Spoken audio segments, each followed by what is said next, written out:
안녕하세요. 여러분들의 반도체 멘토 정인호 인사드리겠습니다.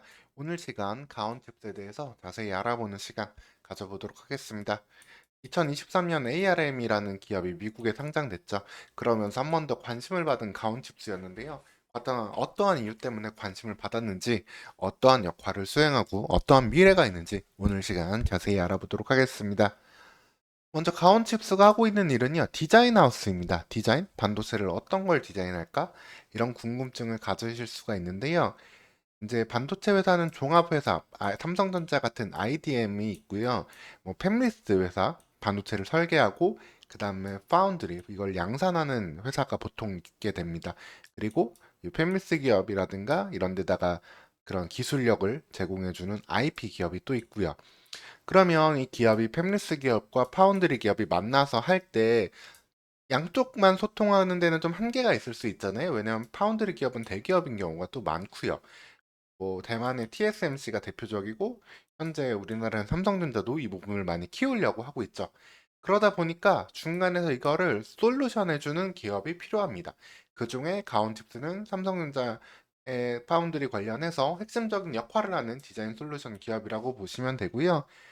그래서 양쪽을 이어주면서 양쪽의 생산 공정을 더 일정을 조율하고 기술을 조율하고 원활한 양산과 그 다음에 테스트 과정까지 돕는 그런 역할을 한다고 보시면 되겠습니다.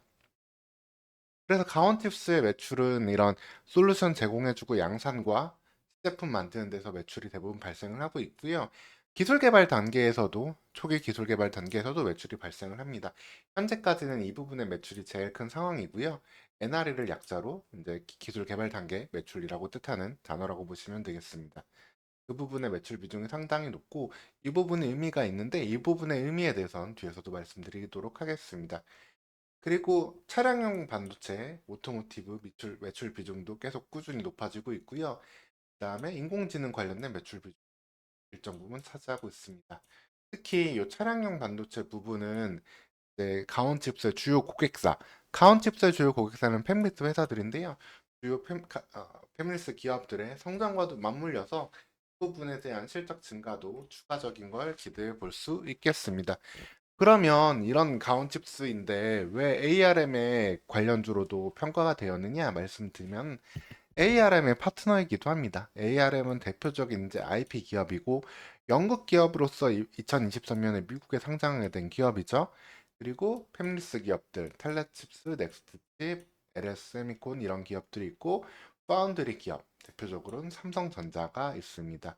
이런 기업들 사이에서 가온칩스는 IP 기업으로는 ARM과 파트너십을 맺고 있기 때문에 ARM 관련주로도 계속 부각되고 있는 부분이고요. 앞으로의 성장은 삼성전자 파운드리의 성장, 그리고 팹리스 고객사의 성장과 함께 동반 성장할 수 있는 가능성을 볼 수 있는 기업이라고 보면 되겠습니다. 그 다음에 OSAT는 이제 후공정이라고 하는데요. 후공정도 이제 많이 외주를 주면서 일을 진행하고 있다 보니까 후공정 기업들과의 협업도 필요한. 그래서 이 네 곳 간의 이 네 곳의 기업들을 연결해 주는 일을 결국에는 가교 역할을 하는 것이 필요한데 그게 바로 가온칩스고 삼성전자 협력사, ARM 협력사, 파트너라고 보시면 되겠습니다. 그러면은 삼성전자 파운드리의 성장에 따라서 어떠한 걸 기대할 수 있는지도 설명드리도록 할게요. 뭐 아직까지는 좀 아쉬운 말이지만 TSMC의 성장세가 여전히 무섭습니다. TSMC 점유율 뭐 2023년 1분기까지만 하더라도 다시 60%에 육박을 하고 있고요. 그러면은 이게 여기서 한 가지 시사점이 나오는데 TSMC도 이런 협력사가 있을 거 아니에요? 디자인 파트너사가. TSMC의 대만 파트너사는 대표적으로 글로벌 유니칩과 AR칩, R칩이 되겠습니다. 근데 해당 기업들은 TSMC 성장과 함께 동방성장을 계속하고 있어요. 보이시죠? 이에 따라서 멀티플도 더 받기 때문에 주가도 더 좋은 부분도 나오고 있고요. 계속해서 다 영향을 받습니다. 삼성전자 같은 경우는 다소 지금 아쉽긴 하지만 이재용 부회장의 TSMC 따라잡기, 이 파운드리에 대한 그 추격 의지는 여전히 굳건하기 때문에 다시 이 부분은 언제든 반등할 수 있는 여지가 있다라고 볼 수 있고요. 이렇게 됨에 따라서 삼성전자의 주요 디자인 하우스 파트너인 카운칩스의 성장 또한 기대해 볼 수 있겠습니다. 그리고 가온칩스의 성장에는 또 한 가지 중요한 부분이 있는데요. 주요 고객사가 텔레칩스랑 넥스칩이 있는데 각각 그 차량용 반도체 관련해 가지고 꽤 우수한 현재 가능성을 보이고 있는 기업들입니다.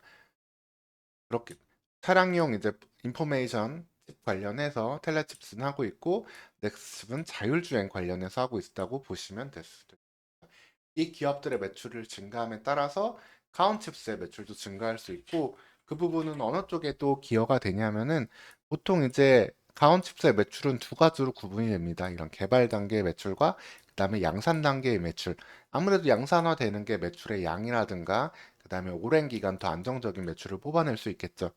그런 부분이 현재 프로젝트 1, 프로젝트 2, 프로젝트 3 이런 식으로 나오고 있는 개발 매출들이 있는데 이게 양산화 될수록 가온칩스의 매출과 영업이익으로 전환될 수 있는 잠재력을 갖고 있다고 보면 되겠습니다. 이거는 앞서 말씀드렸던 팹리스 고객사와도 연결이 된 거고요. 그에 따라서 가온칩스의 현재 매출액 같은 경우는 그다지 크지는 않은 상황입니다. 뭐 증가폭 역시도 이렇게 일정 부분 보이고 있지만 중요한 점은 이것들이 곧 언제든 2024년, 2025년 고객사와 삼성 파운드리 성장에 따라서 폭발적으로 성장할 수 있는 잠재력을 갖고 있다는 점이 중요한 포인트가 되겠습니다. 그래서 영업이익도 꾸준히 나고 있어요. 적자가 나지 않고 가고 있기 때문에 즉 비용을 통제하면서 그 이익 성장성은 큰 그런 가능성이 높은 기업이라고 보시면 되겠습니다. 카운칩스에 대해서 세 가지 포인트로 정리를 해드리면요. 삼성전자 파운드리의 핵심 디자인 하우스 ARM도 협력사다. 같은 파트너사라는 점 기억하시면 되고요. 그에 따라서 삼성전자의 성장과 그리고 텔레칩스와 넥스트칩 같은 고객사와의 동반 성장이 기대할 수 있다. 그리고 현재도 영업이익은 크지 않지만 안정적인 가운데 그 개발 매출이 양산 매출로 전환이 될때 회사의 매출 성장과 이익 성장은 한 단계 큰 폭으로 도약할 수 있다 정도로 요약을 드릴 수 있겠습니다. 이상으로 가온칩스에 대해서 자세히 설명해 드렸고요. 추가적으로 가온칩스에 대해서 궁금한 점 있으시면 댓글 남겨주시면 설명드리도록 하겠습니다. 오늘도 시청해 주셔서 감사합니다.